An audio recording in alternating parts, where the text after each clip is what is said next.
Hi, this is Professor JPS, and this is Communication Arts 205. This is it's technically Wednesday, April 15th, 2020, and this would be a lecture for what would be Wednesday's class. It's after midnight, so this morning's class, I suppose, at 11:30 to 12:50. So right now we're on Chapter 10, and this lecture, a streamlined lecture of the information on Chapter 10, the second part of Chapter 10. And as we talked about a couple days ago, this is a chapter in on video games and their pervasiveness, their unbelievable success economically, and a little bit about the possible effects video games have had on users the past 15 or 20 years. Okay, so where we left off the other day was on page 266, and we started to talk a little bit about how some communication scholars have suggested that video games could be a little bit problematic, and it's the rest of Chapter 10 delves into this problem of how video games could possibly affect people in a negative connotation. So the first section on 266 and 267, 266 and 267 discusses video games and addiction, and tries to make a case that it's possibility that video games, part of the reason is they're so popular is because they have somewhat of an addictive quality to them. Robert Kuby, a communications specialist, talks a little bit about this from a book that he has written. And he says, as with television, the games offer the player a kind of escape. And as with television, people learn quickly that momentarily feel better when playing computer games, hence a kind of psychological reinforcement develops. But video and computer games have also particular characteristics that make children and adults especially likely to report that they are addicted to them, quote unquote. There is a general challenge posed by the game to wish to overcome it and succeed, and that there are critical characteristics to the game that are designed to minutely increase the challenge and difficulty along the way, increasing the ability of the player. So this, obviously, your generation, and I assume the students in this particular class, readily understand the idea that video games have increasing levels of difficulty that give the user the sense of satisfaction overcoming those difficulties. As we said a little bit before in the previous lecture about video games and how those choices that the viewer or the player makes have already been taken into consideration by the programmer. But what satisfaction the player gets out of a video game is overcoming some obstacles within video games. And Kuby here is suggesting that the very satisfaction of overcoming certain levels in video games provides the viewer with a little bit of what you might call an addictive quality, because it feels good to succeed doing those kinds of things in video games. He goes on to talk a little about the experience of something called flow. These games, Kuby suggests, are cleverly calibrated to generate increasing but manageable levels of difficulty for players who derive satisfaction from solving the problems of overcoming the difficulties that the games present. That's a subtle kind of reinforcement that goes on. He goes on to quote a psychologist who suggests that this is a kind of a flow experience. Many of us are never quite as exhilarated when we have harnessed our abilities and set them against a difficult but surmountable challenge. Video and computer games offer children and adults such a challenge. Indeed, computer and video games offer the essential features that we know are likely to result in a flow experience of intense and enjoyable involvement and a high level of concentration, closely matched skills and challenges as an activity, and rapid feedback regarding one's performance. What this really means is they're just giving kind of a fancy terminology to things that I presume that you already have gathered a degree of satisfaction. I mean, I don't really play video games, so I don't really know how much they've increased in levels of interest or satisfaction. But it would seem to me that they're harder and harder and more interesting to audiences, and that they do require a high level of concentration. Now, if you're honest with yourself, maybe you have deployed a very high level of concentration in video games, more so than maybe your Soc textbook or your math book or whatever. Well, I understand that. What I'm getting at is, I think what they're saying here is that the way in which computer games are programmed to allow for that level of satisfaction is how they get you hooked, so to speak, because you derive a certain degree of satisfaction by having a kind of cathartic experience of flow, of actually attaining certain levels to beat the game. And that, to some degree, is somewhat addictive. It is no wonder then, as video games are so addictive, they do a super job of generating flow experiences. Kubi admits that he's not certain the video games are addictive, but he thinks they may be. And what he talks about here, I think, is something that's pretty interesting, and I think a key point in this section of how video games may be addictive. I mean, I don't really know enough about video games personally to think them addictive, but I certainly know my students over the past 10 years play them like crazy, right? So there must be something to them besides the normal entertaining value. And what Berger gets at here is something that I think is pretty good and pretty important to this section. He calls it the escalation effect. The escalation effect. So let's take a look at what 267, what escalation effect gets at. He says, another factor connected to the issue of video game addiction might be called the escalation effect. An analogy to drug abuse comes to mind here. As their bodies become accustomed to the drugs they are taking, drug addicts have to keep increasing their intake to get the high they want. It may that be the same with video game players find themselves in a kind of predicament. They have to increase the amount of time they spend playing to obtain the level of pleasure to which they have become accustomed. It is reasonable to suggest, then, that there is an addictive aspect to video games. Now, normally in a class, we would discuss this. We would sit around and I would ask you about your interest in particular video games. You would explain them to me. We would discuss them. And then I would try to get honest answers out of you guys as to whether or not this notion of the escalation effect seems reasonable or interesting to you. So I don't have that ability to do that with this COVID-19 shutdown.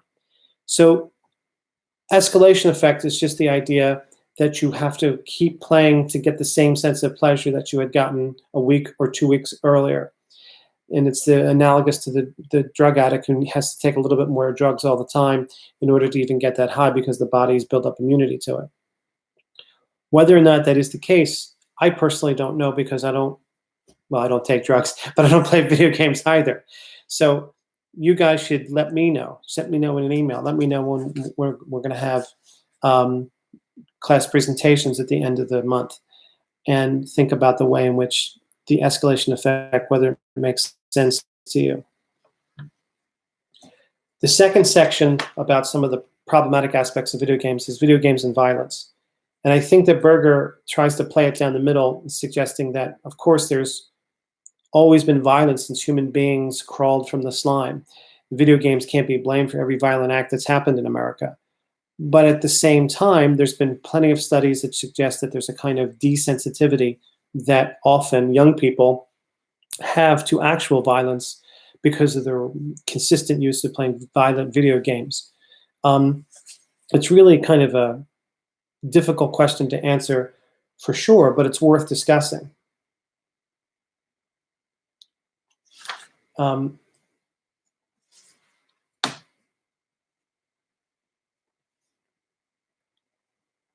Berger, in discussing this, he says that the amount of violence in video games in general and the nature of the violence in certain video games and video game genres have been causes of alarm among many critics and researchers who believe that such violence has negative effects on players.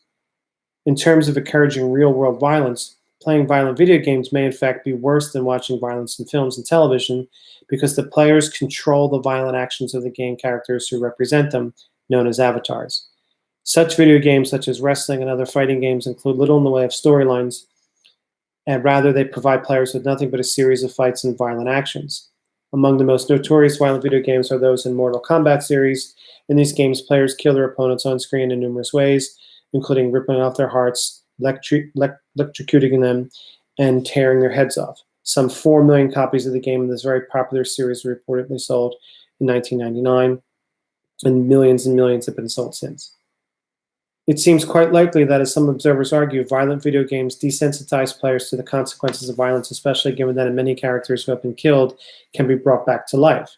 The danger is that players, having learned to use violence and to solve problems in these games, may start acting violently in real life.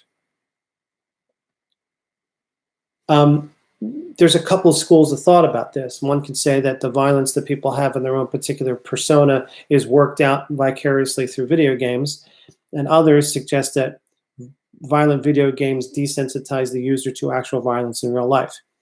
It's kind of hard to know, but it seems worth thinking about why it is that we, you, other people, really enjoy single-shooter violent video games. What is it about our own lives that derives so much satisfaction into vicariously killing people on a screen and racking up points and determining some sort of skill level, escalating from one to the next to the next? There's a certain psychological sensibility there that I think needs to be looked at. But, you know, I don't know. I've never really played them. I don't know too much about video games as a personal, personal form of entertainment. The once removed from reality aspect of them, quite frankly, bores me. But that's just me. Who cares about what I think? I'm an old fart, and I played Pong 35 years ago. But what I'm getting at here is that even though you guys might find this to be nonsense, the point is that mass communication researchers are consistently interested in how people use mass media. And because video games have become so prevalent and so powerful and so successful, there's something going on there in terms of why these particular games, why games that are allowing such violence and such murderous mayhem. What is the fun in that? There's something, I think, that needs to be looked at in that. And they go on to talk a little bit about how in real life there have been terrible, horrible mass shootings. In fact, in Connecticut had one of the worst ones 8 years ago with the Sandy Hook. Just because the murderer Adam Lanza was a video game user does not mean that video games were responsible for the murderous mayhem that disturbed individual acted out. At the bottom of 269, the subject of the relationship between video games and violence continues to perplex Americans. It would seem that these games do not have serious and long-lasting negative effects on well-adjusted children, but they can have very negative effects on disturbed children who, in some ways, become mass murderers. As the number of these terrible school shootings increase because of the easy access to guns in American society, our suspicions grow about the connection between violent video games and mass murders in our schools and other places. So it's not a kind of cut and dried idea, but I think it is worth thinking about why it is that we feel a certain degree of addiction to certain first-person shooter games and violent games in general. And there's various schools of thought as to whether or not video games are violent or cause violence, or whether video games are a harmless blowing off of steam for people. Okay, it's something to consider, particularly if you're, people who are into Mortal Kombat or all the other ones. Okay, so far there's been video games and addiction, and video games and the problems of violence and / school massacres. Over on 270, Berger talks a little bit about social and physical problems caused by video games. And here, Berger's trying to get at the idea that video games can often be fairly isolating, that you're spending a lot of time by yourself. Even if you're playing with other people, you're not engaging with other people. In reality, you're engaging other people through the mechanism of video games, once removed from reality. And enough isolation can warp a person's perspective as to what it is they're supposed to be doing in actual three-dimensional reality with other living, breathing human beings. Now, of course, that there's extreme cases on one hand where there was a number of stories in Japan, I think, no, it was Korea, where a young couple was playing video games so much so that their baby died from malnutrition because they were constantly playing video games. I mean, that's an idiotically horrible, extreme case on one end. But some of the other social and physical problems besides isolation are obesity, whether or not the health of a person can withstand the idea of never actually leaving their house and eating and never moving and only playing video games. And also sort of what's called repetitive stress syndrome. We know for certain that there's a connection between video game playing and certain physical problems. Video games players suffer from mental stress caused by the need to deal almost instantaneously with events in the games and a number of related physical ailments described generally as repetitive stress syndrome. Players who log more than 2 hours a day playing these games often develop blisters on their hands and have problems with muscles in their hands, wrists, and shoulders that can lead in later years to serious complications. Now, that doesn't seem like much of a threat when you're 19 and you're playing a video game all day long, but, you know, there is such a thing as repetitive stress syndrome. So that's something to consider. So with obesity and also social anxiety and social isolation, it's something else to consider that mass media researchers look into. Video game players who log lots of hours on video games are, in all of those hours, not connecting in the real world. They're connecting to a fantasy world. They're connecting to a world that's once removed from reality. And if you do that enough, you're participating in that enough, you're becoming part of a merchandised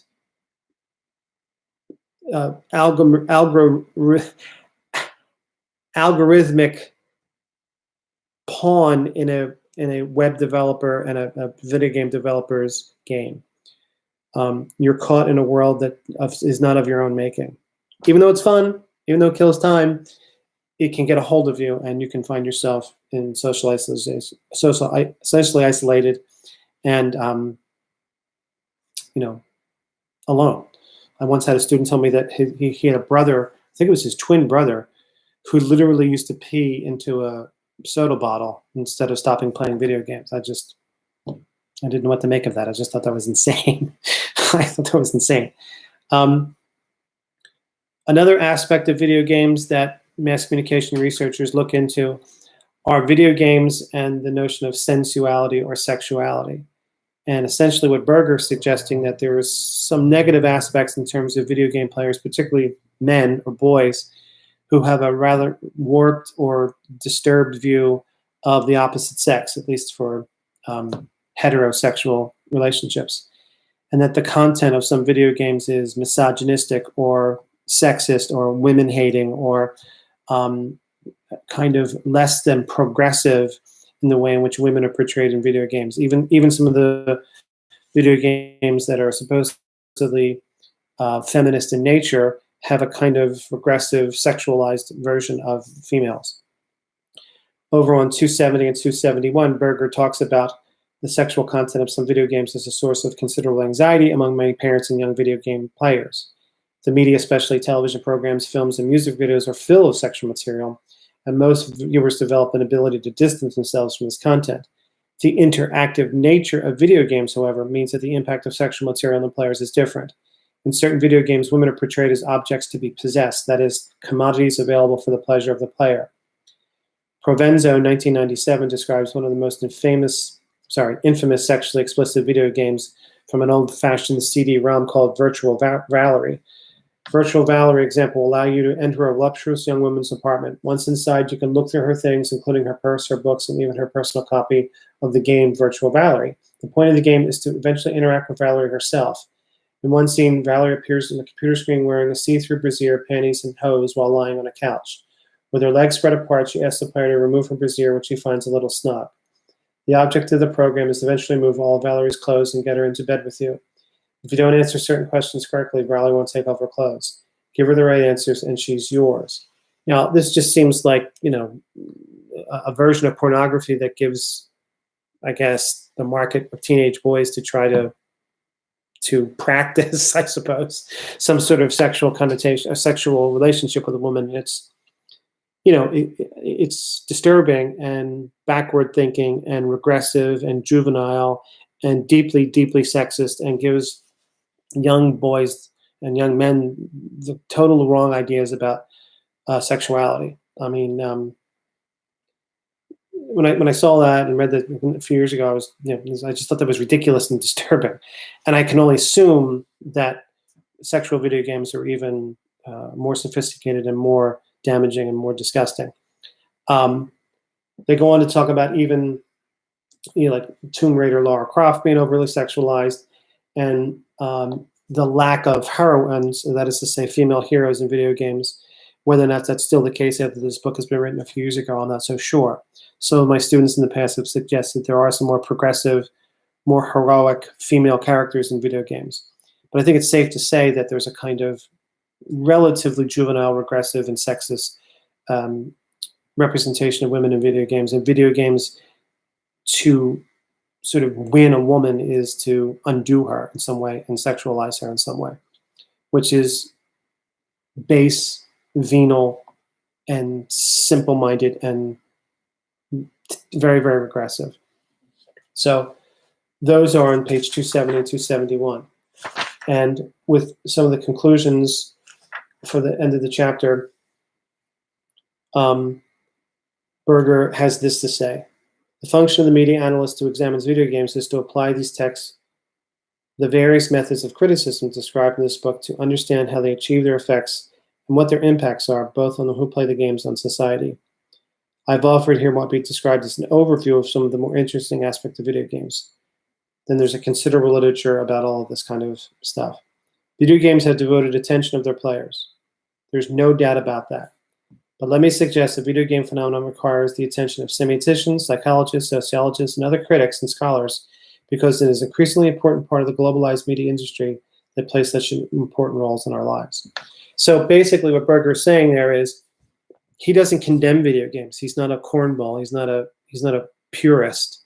He's saying that there's this difference between video games and other forms of media like television and film and internet, because video games make the interactive point of the player, who's the person responsible, or at least they think they're responsible, for making the elevation within the game itself.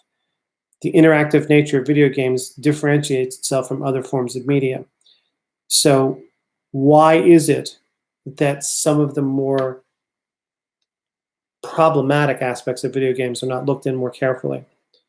And I think that what it's trying to suggest is it's giving young people a kind of once removed from reality sensibility, and keeps them occupied with things that are fantastical and not based on reality. Even though they're fun, even though they kill time, even though you can have considerable skill doing it, it's still in the end a game, right? I mean, I'm too old, but I would much rather play actual basketball when I used to play a lot of basketball than play some sort of video game of basketball. I mean, even if you're not any good at basketball, it's still the real thing, right? And I think that's worth considering when you're playing video games. Think about what form of satisfaction someone's getting out of killing a bunch of people in a video game. It's worth considering, okay? So in terms of chapter 10, it's a pretty short chapter. We've gone through it in 2 particular lectures. I think the information is there. The whole chapter is like about 15 pages. I've tried to work it out what the most important aspects are for this week. And then the next chapter that we will deal with, chapter 11, I will have a lecture up on the YouTube channel probably Sunday evening for the Monday class. And that next chapter is chapter 11, cell phones, social media, and the problem of identity. So a couple of things before I say good evening. Please make sure that you're checking in, right? Get those NCC emails. I think Class 205 is pretty good at this, but I'm still not 100%. Everybody's getting all the emails when they're supposed to be getting them. You can't let yourself slip. Like, you can't ghost me, okay? Just email me. Let me know who you are. Email me saying who you are, what class you're in. And there's still a couple of you who haven't done your class presentations. I don't know why, but I know some students have been sick and have had family members sick with COVID. My heart goes out to every one of them. My thoughts and prayers go out to every one of them. But just do try to stay in touch as much as you can. And we are doing pre-registration. If you can pre-register for classes for the fall semester, and you can do it on your own, please do. If you need my help, please email me. Just tell me who you are. And the first step is to get your degree evaluation. You can find that online at the NCC website. You can find your degree evaluation. I can figure out what classes you need if you're a comm arts major. I should say that in the summer, there's a writing journalism class that's being offered. There's a film studies course that's being offered. All these things are going to be, I think, for the first summer session, they're online. I'm teaching a film studies course this summer. I don't know if it'll go, but we're going to have to teach it online. But it's lots of films. It's mostly films with screening sheets and 2 exams, one midterm and one final, over less than 4 weeks. Okay, it's a good way to get 3 credits, and it's a 200 level class. Okay. It's called COM 256, Focus on the Director. Now, normally, if we met in the classroom, on Thursdays, I bring in bagels and donuts, but I can't do that this year. But if you're interested in taking that class, please let me know. But in the fall, I'm teaching that class again, COM 256, which is a film studies class. It's Focus on the Directors. I'm teaching that one day. And I'm also teaching a class called American Film. It's all indie cinema, okay? Plus, I'm teaching MassComm 101. Most of you had MassComm 101, but I think a few of you didn't actually have MassComm 101. So if you're interested in taking that, please take that in the fall. It's really, really important that we sign up for classes in the spring for the fall. It's really important we do that, okay? Don't let that slip by. Email me. Normally I'd have you in the classroom and I could talk to you about this. I can only talk to you about this through my YouTube page, okay? So I've sent them in emails to them. I sent out information emails. We have to have decent numbers from the spring for the fall. Now, if I'm right, and I hope I am, I think, some students are going to be, I think there might be a lot of students coming back to NCC because the economy might not be so great and community colleges are cheaper. So, you want to make sure that you're stepping up and knowing what classes you need. I know it's difficult, but, you can do this stuff online. You have to kind of change your mindset when you're home, right? When you're home cooped up with nothing to do and you don't feel like doing NCC work, you have to change your mindset with the computer in your house. Because I know the computer in your house or your phone or your iPad, or whatever you use, you're used to it for fun, right? You're used to it for video games. You're used to it for Instagram and Facebook or whatever. But you need to make time to carve out the time to listen to me and the time to do your tests and you do your homework assignments. Like, you really have to just think that way. I do too. I hate it. I miss the classroom. I miss kidding around with you guys. I miss my stopping at Starbucks to get a coffee. But so please let me know, and I will try my best to get you into the classes you need. You can do it yourself. I just need to know what classes you want if you're a comm arts major. Okay. And in the fall, there's also there's film and television production classes are going. And there's actually 2 journalism courses. One is media writing, and one is called digital journalism, which is 1 night a week, okay? So those classes, they could use some bodies in the fall, particularly if you're a journalism major. And there's a summer journalism course too, writing feature stories, which is in the summer. So please, please, please email me, get back to me, think about what classes you might want to take for the fall. I know this is such a disturbing time and a crazy time, but we got to prepare for the future. And hopefully we'll be back in the classroom by the fall. I think we will be, but I just don't know for sure. And above all, stay safe. Don't let your guard down. If you have to run out to the store, if you have to run to get gas, if you have to run to the post office or the bank, wash your hands immediately. If you have any hand sanitizer at all, keep it in your car. As soon as you get to your car, put the hand sanitizer on.